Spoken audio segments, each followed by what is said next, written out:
Ada di depan Prescott Hotel. Okay.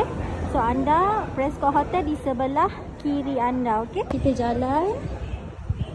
Dia bangunan yang sama dengan Prescott Hotel. So tadi Prescott Hotel sebelah kiri. Bila kita berjalan di sebelah kiri. Okay, so nampak tak? Ini ada tangga.